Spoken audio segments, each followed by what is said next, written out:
तो हो गया अन्नप्राशन आपके बच्चे का? क्या कहा? गैस बन रही है बच्चे को? पेट फूल रहा है? क्या क्या क्या कहा? दूध नहीं पच रहा है? अरे, कॉन्स्टिपेशन हो गया है? जरा सब्र करिए, आपकी इन्हीं समस्याओं का तो उपाय लेकर आई हूँ मैं आपके सामने। मैंने आपको पिछले वीडियो में भी बताया था, उम्मीद करती हूँ आपने ज़रूर देखा होगा। वीडियो तो पहले देखिए पिछला, उसमें मैंने पूरी बातें डिटेल में बताई हैं कि बच्चे की शुरुआत खाने की आपको कैसे करनी है और किस तरह से बनाना है, कब देना है, कितना देना है, सारा कुछ। और मैंने ये भी बताया था कि उसके बाद बच्चे को होने वाली जो छोटी मोटी समस्याएं हैं उनका भी मैं आपके लिए उपाय लेकर आऊँगी। तो बस उसी को तो लेकर आपके सामने आई हूँ मैं। तो बिल्कुल शुरुआत करते हैं उन सारी चीज़ों की। तो नमस्कार दोस्तों, मैं हूँ डॉक्टर नुपुर मिश्रा और फिर से प्रस्तुत हूँ आपके सामने एक नई समस्या और उसके नए होम्योपैथिक सॉल्यूशन के साथ।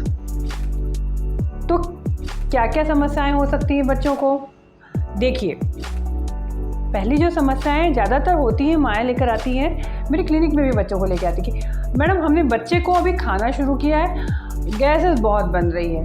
कोई माँ के कहेगी कि मैम इसको लूज मोशन हो जाते हैं, मैं ये फला चीज़ खिलाती हूँ तो उसको लूज मोशन हो जाते हैं, कभी ये वॉमिटिंग कर देता है, कभी 2-2 3-3 दिन इसको मोशन ही पास नहीं होते हैं। अब मुझे समझ में नहीं आता कि मैं क्या करूँ। एक बार तो एक माँ लेकर आई, उसने बोला कि मैम जब से मैंने ऊपर का दूध चालू किया है बच्चे को ऊपर का दूध पचता ही नहीं है, मैं परेशान हो गई हूँ। बस आपकी इन्हीं समस्याओं का बहुत अच्छा और side effect less homeopathic solution लेकर आई हूँ। तो आप बिल्कुल नोट करिए, मैं बहुत आराम से विस्तार में सारी डिटेल्स आपको दूंगी, ठीक है? तो आप नोट करिए। जो पहली दवा है उसका नाम है अथूजा साइनोपियम। ये उन बच्चों के लिए सबसे बेहतरीन मेडिसिन है जब बच्चे को ऊपर का दूध नहीं पचता है, intolerance of milk, lactose intolerance, ये शब्द भी आपने सुना होगा। तो जब भी ऊपर का दूध नहीं पचे, बच्चे को आपने ऊपर का दूध पिलाया, विदिन 10 मिनट्स उसने बिल्कुल कर्ड जैसा दूध वॉमिट कर दिया विथ सोर स्मेल, खट्टी स्मेल आएगी। ऐसी परिस्थिति में अथूजा बहुत अच्छा काम करती है। जब इसको आप रेगुलरली देते रहेंगे कुछ दिनों तक, धीरे धीरे ये समस्या हट जाएगी। पर जब आप देख रहे हैं कि बच्चों को भी फ़िलहाल दिक्कत हो रही है, तो आप उसको ऊपर का दूध बंद कर दीजिए, कुछ दिन ये दवा दीजिए, उसके बाद उसको डायरेक्ट पूरा मिल्क ना दे करके उसको सप्लीमेंट्री रूप में दीजिए। सप्लीमेंट्री रूप में मतलब उसके खाने में दूध 2 चम्मच 3 चम्मच ऐड करिए और दूध की मात्रा खाने में बढ़ाते जाइए। जैसे जैसे बच्चे के पेट की आदत होती जाएगी, उसका वो इंटॉलरेंस वाली प्रॉब्लम सॉर्ट आउट होती जाएगी, उस दूध की मात्रा को बढ़ाते हुए फिर धीरे से आप सीधे पूरी मिल्क की डाइट पे आ सकते हैं। ऐसी परिस्थिति में ये अथूजा उस बच्चे के लिए बहुत ही फ़ायदेमंद साबित होगी। साथ में कभी बच्चे को अगर डायरिया हो जाता है, स्पेशली समर के सीज़न में, आपने फूड चालू किया है, समर का सीज़न चल रहा है, बच्चे को थोड़ा डायरिया हो गया है, लूज स्टूल्स हो रहे हैं, उस परिस्थिति में भी अथूजा काम करती है। पर विशेष ध्यान रखिए, बच्चे को अगर डायरिया हो रहा है, डिहाइड्रेशन नहीं होने देना है हमें, उसको बराबर ORS का सॉल्यूशन देते रहना है और बिल्कुल भी लापरवाही नहीं करनी है। जैसे ही बच्चे को वॉमिटिंग हुआ, मोशन ज़्यादा हुआ, 2 से 3 भी हुआ, जब भी मोशन हुआ उतना ही वाटर की जो कमी, जो पानी की कमी उसको हुई है, जो बच्चा डिहाइड्रेट होने वाला है, उतनी ही पानी की कमी को आप पिला करके पूरा कर दीजिए। मार्केट में भी सॉल्यूशन रेडी टू यूज़ आप प्रिपेयर करके उसको दे सकते हैं। घर में भी बनाने का तरीका सभी को पता है। 1 लीटर पानी में 1 चम्मच शक्कर, 1 चुटकी नमक डाल करके आपका ORS का सॉल्यूशन तैयार हो जाता है, बच्चे को देते रहिए। ये हुई जब बच्चे को मोशंस लग रहे हैं। वॉमिटिंग, अगर वॉमिटिंग भी वायलेंट वॉमिटिंग बच्चे को हो रही है और आपको लग रहा है कि अभी क्या किया जाए, आपने फूड चालू किया है और बच्चे को खाता है और बिल्कुल वॉमिट करता है बहुत तेज़ी से और बार बार, तब भी एथुसा अच्छा काम करती है। ठीक है, तो ये हो गया लैक्टोज इंटॉलरेंस में आपको कौन सी मेडिसिन देनी है। अगली दवा है बोरेक्स।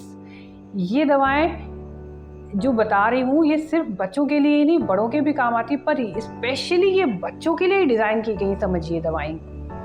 तो जो बोरेक्स है ये कब काम आती है, जब बच्चे के मुंह में छाले हो गए हैं, अल्सर्स, माउथ अल्सर्स, कोई भी खाने की ऐसी चीज़ जो उसको समझिए एलर्जिक है या उसको सूट नहीं करी या कोई भी वजह से इनडाइजेशन हो गया, बच्चे के मुंह में हो गए हैं छाले। अब आपको छोटा बच्चा पता कैसे चलेगा? अगर अभी भी बच्चे को आप फीड करा रहे हैं, जब भी आप बच्चे को फीड कराएंगे बच्चे का मुंह असामान्य रूप से आपको गर्म महसूस होगा और बच्चा फूड रिफ्यूज़ करेगा, तो आप समझिए कि बच्चे के मुंह में छाले हैं। 2 या 3 खुराक आपकी बोरेक्स 30 पोटेंसी की, ये सारी दवाइयाँ आपको 30 पोटेंसी में ही लेनी है, जो भी मैं बता रही हूँ। लेने का सारा तरीका मेरे पिछली वीडियोस में कैसे मिलेगी, ये सभी कुछ आपको पिछली वीडियोस में मेरे अवेलेबल हो जाएगा, उनको ज़रूर एक बार देख लें। तो ये जो छाले हैं इनमें आप बोरेक्स काम में ला सकते हैं। जब तक आराम ना हो 3 से 4 दिन तक 3 से 4 बार दे सकते हैं और धीरे धीरे आप उसकी मात्रा को कम कर सकते हैं, दिन में 2 बार तक ले जा सकते हैं। साथ में और क्या कर सकते हैं, अगर छाले हो गए हैं बादाम का तेल बच्चों के मुंह में अप्लाई कर सकते हैं, उससे भी काफ़ी रिलीफ मिलेगा। ठीक है,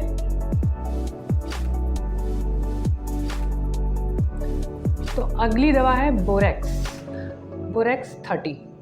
हाँ, तो आपको एक बात याद रखनी है कि जो भी दवाइयाँ मैं यहाँ बता रही हूँ उनको सभी को 30 पोटेंसी में ही लेना है, बच्चों को मतलब 30 पोटेंसी ही देनी है। और इसका सारा डिटेल आपको मेरे डिस्क्रिप्शन बॉक्स में भी उपलब्ध हो जाएगा। तो इसको कब देना है, बच्चों को मुंह में अल्सर जब हो जाता है, छाले जिसको सामान्य भाषा में हम छाले बोलते हैं, तो जब भी बच्चों को मुंह में छाले या अल्सर होते हैं, चाहे वो किसी फूड एलर्जी की वजह से हो या इनडाइजेशन की वजह से हो, कोई भी वजह हो, उस परिस्थिति में ये दवा बहुत अच्छा काम करती है। अब छोटे बच्चों से का कैसे पता चलेगा कि मुंह में अल्सर होगा? बच्चा मोस्टली बार बार फूड रिफ्यूज़ करेगा, खाने के समय रोएगा, कोई भी चीज़ खाने में देंगे तो आप देखेंगे कि वो खाना नहीं चाहेगा।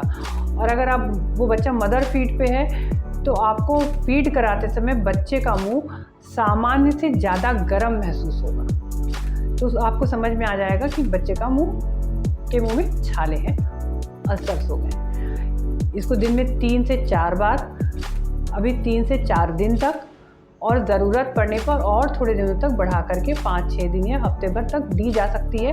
और आराम होने पे इसकी मात्रा धीरे धीरे कम की जा सकती है। जो 4 बार दे रहे हैं वो आप 2 बार भी इसको दे सकते हैं।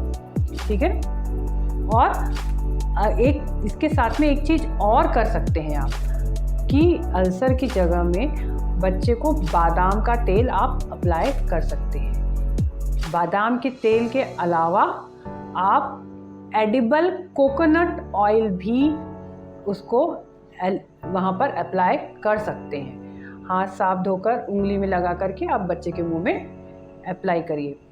ध्यान रखिएगा, कोकोनट ऑयल एडिबल ही होना चाहिए, उसमें हेयर ऑयल नहीं लिखा होना चाहिए, कोकोनट हेयर ऑयल, उसमें एडिबल कोकोनट ऑयल लिखा होना चाहिए। वही जो ऑयल होता है वो अपने खाने के काम आता है, वो फ़ायदेमंद रहेगा।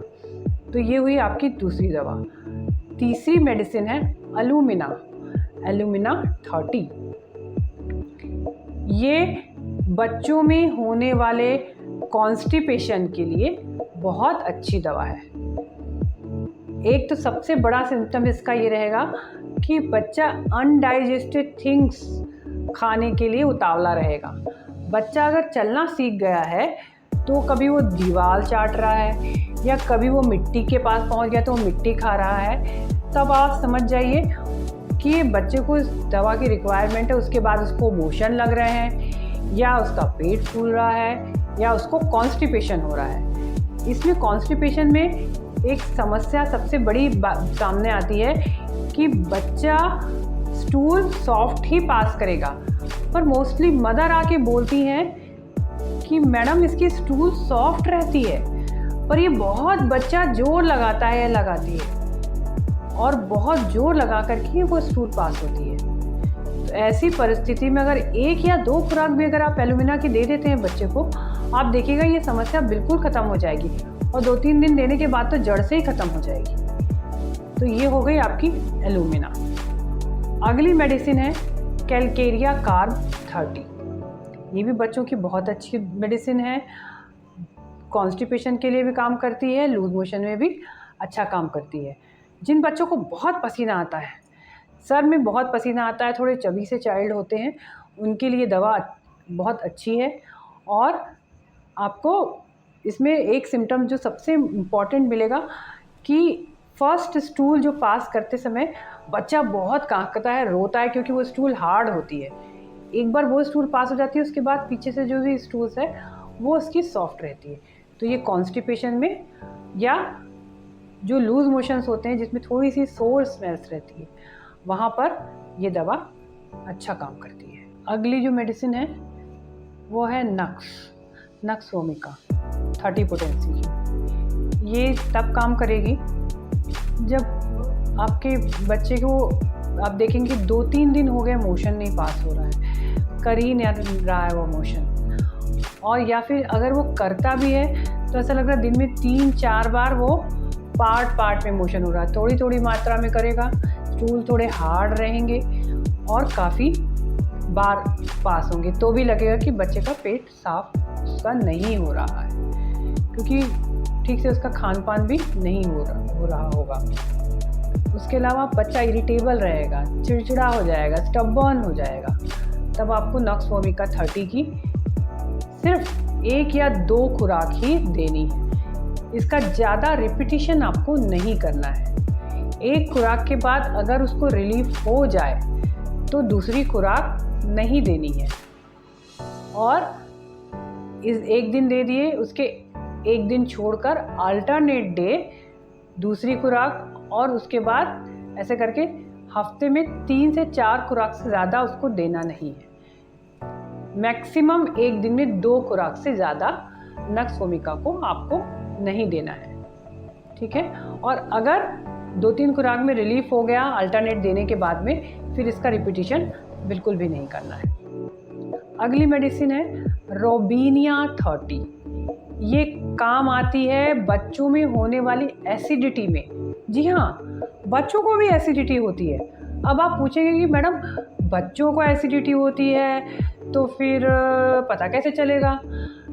तो बच्चा अगर वॉमिट कर रहा है तो वो उसकी स्मेल एकदम सोर रहेगी, खट्टी, उसका स्टूल में भी सोरनेस रहेगी, और बच्चे को आप कितना भी नहला धुला दीजिए वो खट्टी स्मेल उसके बॉडी से आएगी, सोर स्मेल्स।